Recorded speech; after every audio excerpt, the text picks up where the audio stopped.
자, 2023학년도 10월 학력평가 해설 시작하도록 하겠습니다. 자, 우선 1번을 보시면요. 밑줄 친 기억에서 디귿과 같은 현상의 일반적인 특징에 대한 설명으로 옳은 것은 이라고 했는데요. 지금 빠르게 보시면 지구온난화로 인해 개화 시기가 빨라지고 있다. 개화 시기가 빨라지는 거니까 얘는 자연 현상에 대한 설명이 되겠죠. 그 다음에 농작물의 꽃가루 바지가 위협받고 있다고 지적한 건 누가 지적했나요? 연구팀이 지적을 한 거죠. 그러니까 니은은 사회문화 현상이 되겠습니다. 그 다음에 디귿을 보면은요, 농작물의 생산 비용이 증가하고 있다. 이거 자연적으로 증가하는 거 아니죠. 사람이 그로 인해서 꽃가루 바지를 함으로써 증가가 되는 거니까 사회 문화 현상이라고 볼 수 있겠습니다. 자, 1번을 바로 보시면요. 자연 현상은 사회 문화 현상과 달리 같이 중립적이죠. 그렇기 때문에 1번 틀린 선지고요. 2번 자연 현상은 사회 문화 현상에 비해 인과관계가 명확하죠. 둘 다 인과관계가 존재는 하지만 좀 더 명확한 것은 자연현상이 되겠습니다. 따라서 정답은 2번이 되겠고요. 3번을 보시면 사회문화현상은 사회문화현상과 달리 애초에 말 자체가 안 되죠. 둘 다 모두 특수성과 보편성이 공존합니다. 4번을 보시면요. 사회문화현상은 자연현상과 달리 아니죠. 경험적 자료를 연구할 수 있는 것은 둘 다 가능합니다. 그 다음 5번을 보시면 자연현상은 사회문화 현상과 달리 확률의 원리가 아니라 확실의 원리가 되겠죠. 그래서 정답은 2번이 되겠습니다. 자, 2번 문제로 가도록 하겠습니다. 자, 다음 사회변동을 바라보는 이론입니다. 자, 방향을 바라보는 이론이니까 여러분들은 진화론하고 순환론 중에서 생각을 하시면 되겠습니다. 자, 보시면요. 사회가 겪을 수 있는 위기는 지속적으로 이어지는 발전과 그 과정에서 나타나는 일시적인 현상일 뿐이다. 위기는 일시적이다 라고 얘기하면서 이걸 극복하며 여기가 핵심이죠. 사회는 보다 발전되고 분화된 사회로. 그러니까 미개한 사회, 야만의 사회에서 좀 더 발전되고 분화된 사회로 나아간다라고 보는 거 바로 진화론의 입장이 되겠습니다. 자, 기억 보시면요. 서구 사회가 가장 진보한 사회임을 진화론은 전제로 하고 있죠. 그래서 다른 나라들이 이런 서구 사회를 진화 과정을 따라가야 한다라고 생각을 하고 있는 게 기억, 진화론의 입장이고요. 니은을 보시면 사회 변동이 일정한 방향성을 가지고 있죠. 그래프로 보통 그냥 그림으로 나타내면 이렇게 우상향하는 모양으로 사회는 항상 발전한다라고 바라보는 게 진화론의 입장이니까 정답은 기억 니은에서 1번 빠르게 찾으실 수 있었을 겁니다. 디귿을 보시면 주기적으로 동일한 과정을 반복하며 변동하는 것은 순환론의 입장이 되겠죠. 리을을 보시면 사회 변동에 작용하는 인간의 영향력을 과소평가한다. 이거 순환론에 대한 비판이지요. 왜냐하면 순환론의 입장에서는 지금 현재 상황에서 사회가 더 발전할지 혹은 퇴보할지 알 수가 없어요. 그러다 보니까 어떤 사회 변동이 발생했을 때 이 사회 변동에 어떻게 대처해야 될지 순환론은 어떠한 답을 제공해 주기가 참 곤란합니다. 그러다 보니까 아무리 인간이 열심히 영향력을 가한다 할지라도 또 우리 순환론은 운명론적 관점이라고도 하잖아요. 대처하기가 쉽지가 않죠. 그래서 이거를 과소평가한다 라고 순환론은 비판을 받기도 합니다. 그래서 리을번 선지 잘 봐두시고요. 자, 3번을 보시면 9월 모의고사 때 이 사회 집단, 공식 조직, 비공식 조직, 자발적 결사체 관련해서 굉장히 어렵게 나왔었는데 10월 모의고사에서는 좀 평이한 난이도로 출제가 되었습니다. 자, 판소리의 매력에 빠진 외국인 갑은 다니던 회사에서 한국 전통음악 동호회를 만들었어요. 자, 회사 내에서 친목 도모를 위해 만들어진 비공식 자발적 결사체잖아요. 그러니까 이것은 비공식 조직이라고 볼 수가 있겠죠. 자, 그래서 한국 유학을 고민하게 되었다. 자, 한국 유학을 갈지 말지를 고민하는 이러한 고민은 역할 갈등이 아니죠. 지금 갑이 어떤 역할 두 가지의 역할 사이에서 고민하는 것이 아니잖아요. 그렇기 때문에 1번 선지는 그냥 내적인 갈등이죠. 내적인 갈등입니다.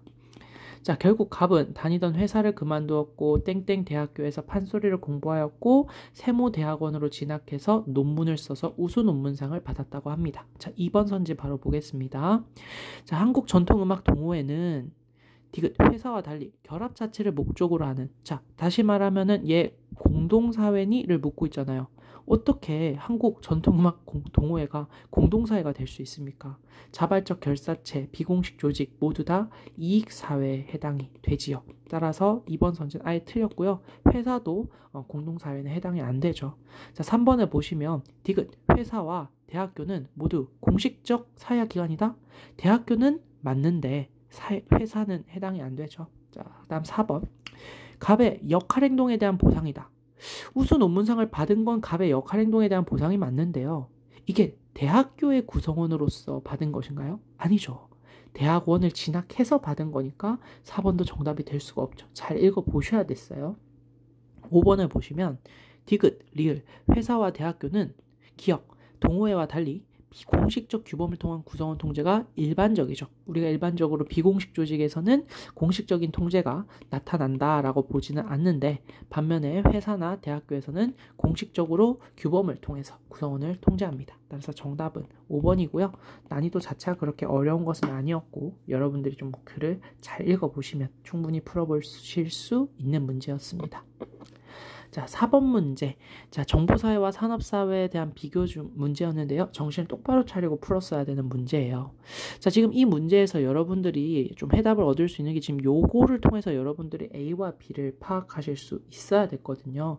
자, 그럼 다시 한 번 더 보시면 가정과 일터의 결합 정도가 강함, 높음으로 평가되는 사회는 그렇죠. 바로 재택근무와 같은 방식이 보편화된 정보사회가 되는 거죠. 그럼 정보사회가 들어가야 되는데 이게 오답이라고 떴으니까 이 동그라미, 즉 A는 산업사회가 되는 거죠. 그러니까 산업사회라고 답을 했으니까 교사가 오답이라고 나온 거예요. 그러니까 우리는 A가 산업사회구나, B가 정보사회구나 라는 것을 알 수가 있는 것이죠.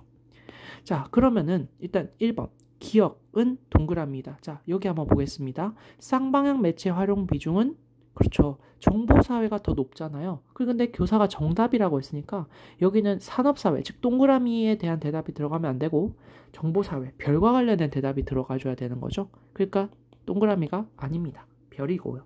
2번을 보시면 가에 지식 서비스 산업 종사자의 비중이 들어갈 수 있다. 만약에 여기 지식 서비스 산업 종사자의 비중은 정보사회가 더 높잖아요. 그럼 별, 제대로 했는데 오답이래요. 그 말인즉슨 정보사회와 관련한 서술이 가에 들어가면 안 된다는 얘기죠. 산업사회 관련한 서술이 가에 들어가는데 이 학생이 정보사회가 더 높습니다 라고 대답을 하니까 교사가 오답이라고 했다. 이게 더 맞는 말이죠. 그러니까 이건 들어갈 수가 없는 설명입니다. 자, 3번을 보시면요.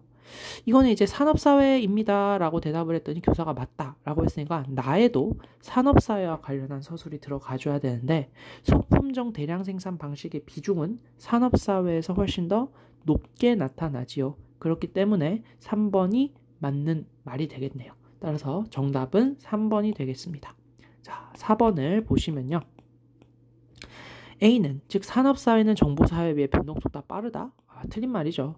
그 다음 정보사회는 산업사회에 비해 정보 수용자와 제공자 간의 구분이 불명확하죠. 모호하죠. 오히려 산업사회에서 훨씬 더 구분이 명확하다라고 할 수 있습니다. 유튜버를 생각을 해보면 그에 대한 대답이 쉽게 나오죠.